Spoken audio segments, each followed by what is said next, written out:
ఇప్పుడు పాలిటిక్స్ విషయానికి వస్తే పవన్ కళ్యాణ్ గారు డిప్యూటీ సీఎంగా బాధ్యతలు స్వీకరించారు కదా, మరి ఆయన పనులు ఎట్లా ఉన్నాయంటారు? ఎట్లా ఉన్నాయి పనులు, సమీక్షలు, మీటింగులు ఇవన్నీ రొటీను. ఎవడు మినిస్టర్ అయినా ఎవడు అయినా అందరూ చేసే కార్యక్రమాలే.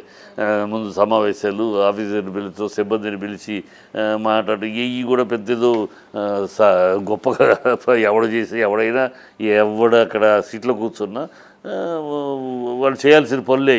సమీక్ష చేయాలి, ఆఫీసర్స్ కూర్చోబెట్టుకోవాలి, మనం ఏమున్నాయి పెండింగ్ ఏమున్నాయి చేయాల్సినవి ఇవన్నీ చేయాలి. ఈ చేయటం కూడా పెద్ద గొప్ప విశేషం కాదు.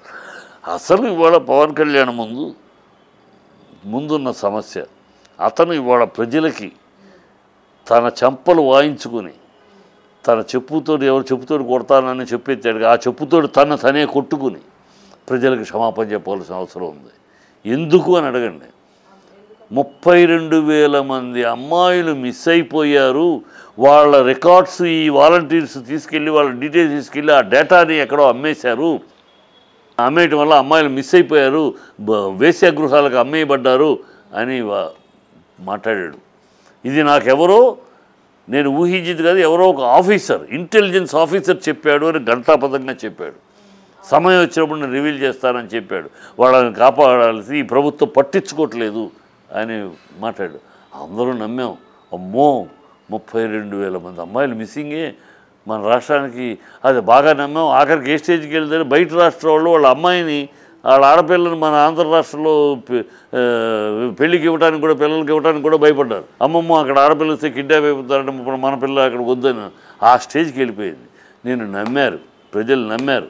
నమ్మి పవన్ కళ్యాణ్ పవర్ స్టార్, ఈ ప్రభుత్వం పట్టించుకోలేదు, సినిమాల్లో లాగా డూమ్ డాకా డిష్ అని చెప్పి వీళ్ళందరినీ పట్టుకుని లాగి పడేసి లోపలేస్తాడు, పిల్లలందరినీ కాపాడుతాడు, 32,000 ఆడపిల్లలను తీసుకొచ్చి వాళ్ళ తల్లిదండ్రులకు అప్పచెప్తాడు అని ఘనంగా నమ్మారు. నమ్మి ఓట్లు కుమ్మరిచ్చారు, గెలిచావు.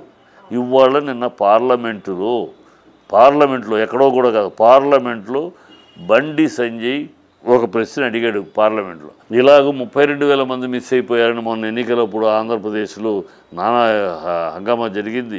చాలామంది భయాందోళనకు గురైపోయారు. అలాంటి పరిస్థితి, దాని వివరాలు చెప్పండి, మాకు వివరాలు కావాలో చెప్తే రిటర్న్ డాక్యుమెంట్ ఇచ్చింది పార్లమెంట్లో హోమ్ మినిస్ట్రీ ఆఫ్ ఇండియా, భారతదేశం యొక్క హోం మంత్రిత్వ శాఖ రిటర్న్ డాక్యుమెంట్. 2016 నుంచి ఎన్ని కేసులు మిస్ అయిన కేసులు ఎన్ని, వాటిలో ఎంతమందిని రికవర్ చేశారు అని 2024 దాకా ఇచ్చారు. ఇంతవరకు 49,000 చిల్లర మిస్సింగ్, అందరినీ కవర్ చేశారు.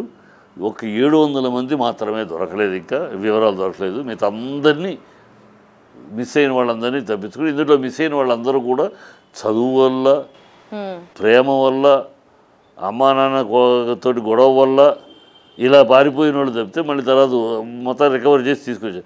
కేవలం 700 మంది ఇంకా దొరకాలి. ఆ 700 మంది కూడా మిస్ అయినట్టు కాదు, ఎందుకంటే వాళ్ళు కొంతమంది ఈ కేసుల్లో వాళ్ళు సెటిల్ అయిపోయి మా దాకా రాదు, మేము సెటిల్ అయిపోయాం కేసు కొట్టేయండి అని రారు, అది అలా వదిలేస్తారు. ఎందుకంటే మళ్ళీ కోర్టుకు వచ్చి రావడం ఎందుకని వదిలేస్తారు.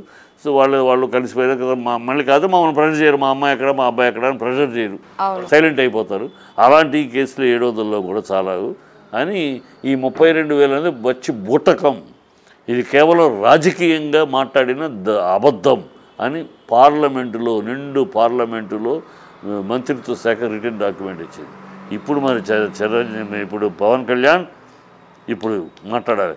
నీతి కోసం, నిజాయితీ కోసం, రీతిగా రాజకీయం చేయటం కోసం నేను రాజకీయాలకు వచ్చానన్నావు. పౌరుషం, నాది పౌరుషం ఉంది, నేను తల దించను.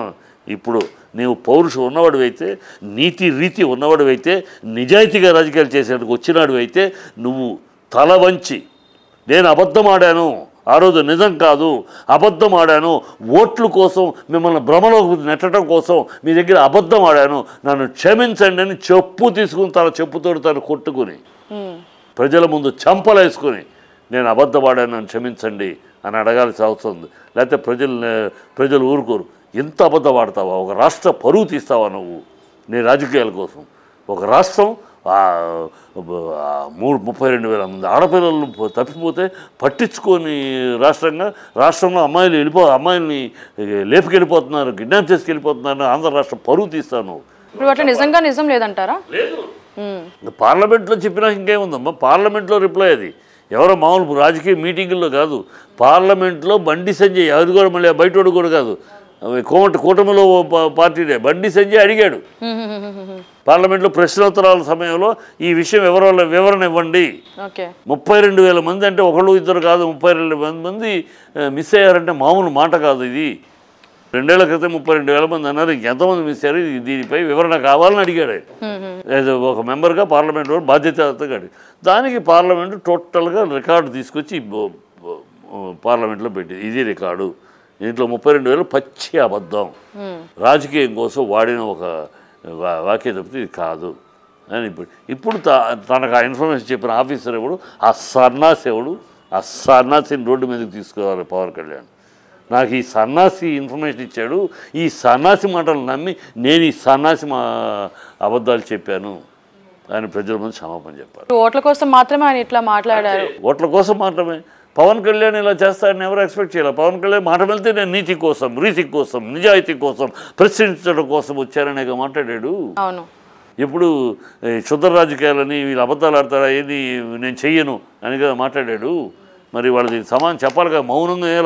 మౌనమేలా దీనికి నువ్వు వివరణ ఇవ్వాలి, సమాధానం చెప్పాలి పవన్ కళ్యాణ్. ఇట్లా మాట్లాడినందుకు ప్రభుత్వం ఎలాంటి చర్యలు తీసుకోదా? ప్రభుత్వం ఏం చర్యలు తీసుకుంటుంది? ప్రభుత్వం ఇది అబద్ధం తేలింది, దాని అబద్ధం ఆడినందుకు ఎన్నికలప్పుడు 36 అబద్ధాలు ఆడతాం. ఇప్పుడు ఆడతారు, నేను ఎన్నికలప్పుడు అందరూ అన్ని పార్టీలు అబద్ధాలు ఆడతాయి కాదు. నువ్వు పవన్ కళ్యాణ్ అది కాదు కదా. నువ్వు పవన్ కళ్యాణ్ నువ్వు అలా రాలేదు కదా రాజకీయాలకి. నేను ప్రశ్నించడానికి వచ్చానన్నావు, నేను రీతిగా రాజకీయాలు చేయడానికి వచ్చానన్నావు, నేను నిజాయితీ రాజకీయాల కోసం వచ్చానన్నావు. నేను పదవుల కోసము, ఇంకోటి కోసము, అధికారం కోసం పేపర్లు ఆడేవాడిని కాదు. పదవులు నాకు తుచ్చమనే కదా ఇన్ని ప్రగల్భాలు కదా పలికావు. ఇవాళ ఈ అబద్ధం ఎందుకు ఆడావు? అధికారం కోసమే కదా, పదవుల కోసమే కదా. ఈ వివరణ ఇవ్వాలి కదా నువ్వు ప్రజలకి. ప్రజలు ఎంతగా మోసపుచ్చినందుకు, ప్రజలు నిన్ను నమ్మారు కనుక, ప్రజలు భ్రమలోకి తీసుకెళ్ళి ఇంతటి రాష్ట్రానికి ఇంత పరువు నష్టపు కార్యక్రమం చేసినందుకు ఇప్పుడు వాలంటీర్లు అందరూ కేసులు అయ్యారు. వాలంటీర్లు ఆడపిల్లలు కూడా ఉన్నారమ్మా. ఆ టైంలో ఆడపిల్లని ఈ పవన్ కళ్యాణ్ ఇలా మాట్లాడటం, పార్టీ అందరూ మిగతా తెలుగుదేశం అందరూ మాట్లాడుతూ ఉంటే ఆడపిల్లని ఆ ఊర్లో ఏంటి మీ పని ఇదంటారు కదా, వాలంటీర్ పని ఉంటే అమ్మాయిలని అడ్రస్సులు తీసుకెళ్ళేస్తాడు, అదేం పనులే అని అమ్మాయిలంటే అది కాదు అని చెప్పుకుంటానికి ఆడపిల్లలు సిగ్గు చచ్చిపోయారు పాపం. సిగ్గు చచ్చిపోయి అది కాదు ఆయన ఏదో అన్నాడు కానీ ఊరిని అంటాడేంటి పవన్ కళ్యాణ్, మీరేదో చేసే ఉంటారు దొంగమండలు అని ముసలోడు మాట్లాడటం. ఇప్పుడు పవన్ కళ్యాణ్ గారు వాలంటీర్ వ్యవస్థకు కూడా సమాధానం చెప్పాలి. వాళ్ళ అవమాన పాలు అయ్యారు పాప ఆడపిల్లలు. అందులో వాలంటీర్లుగా పనిచేసిన ఆడపిల్లలు దాంట్లో కొందరు ఆడదాని వేయండి, ఆడపిల్లలు కిడ్నాప్ చేస్తా ఉంటే ఏం చేస్తున్నాను అని అడిగిన వాళ్ళు అమ్మాయిల్ని.